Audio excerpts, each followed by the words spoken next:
Bonjour et bienvenue sur notre chaîne aujourd'hui. Sujet cette armée. Assimi Goïta est né vers 1980 à Kati, une ville située à 15 km de Bamako, la capitale du Mali. Il est le fils d'un officier des forces armées maliennes, qui a été directeur de la police militaire 2. Il a suivi sa formation militaire dans les académies du Mali, notamment au Prytanée militaire de Kati et à l'école militaire interarmes de Koulikoro 1. Il a également reçu des formations aux États-Unis, en France et en Allemagne, et a travaillé avec les forces spéciales américaines. Il est marié à Lala Diallo, qui est membre du peuple Peul. Il a le grade de colonel et il est le chef du bataillon autonome des forces spéciales, BAF, l'unité d'élite de l'armée malienne. Il a été confronté à l'insurrection djihadiste au Mali, notamment dans le centre du pays, où il a dirigé les opérations des forces spéciales. En 2018, il a rencontré Mamadi Doumbouya, le chef du coup d'État en Guinée, lors d'une session de formation organisée par l'armée américaine au Burkina Faso, réservée aux commandants des forces spéciales de la région. Il est le leader du Comité national pour le salut du peuple, CNSP, un groupe de militaires qui a renversé le président élu Ibrahim Boubacar Keïta lors du coup d'État du 18 août 20201. Il a justifié le coup d'État par la crise politique, sécuritaire et sociale que traversait le Mali, ainsi que par la corruption et la mauvaise gouvernance du régime de Keïta. Il s'est engagé à organiser des élections pour restaurer un pouvoir civil dans un délai de 18 mois, sous la pression de la Communauté économique des États de l'Afrique de l'Ouest, CEDEAO, qui a imposé des sanctions au Mali après le coup d'État.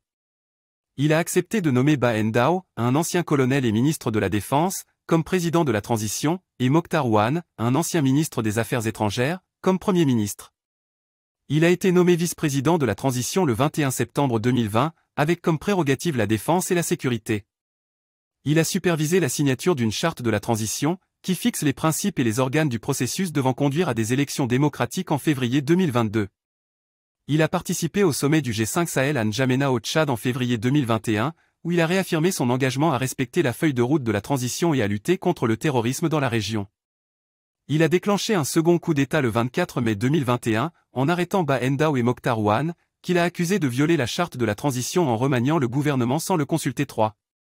Il s'est autoproclamé président de la transition le 26 mai 2021, après avoir obtenu la démission forcée de Bah Ndao et Mokhtar Ouane. 3.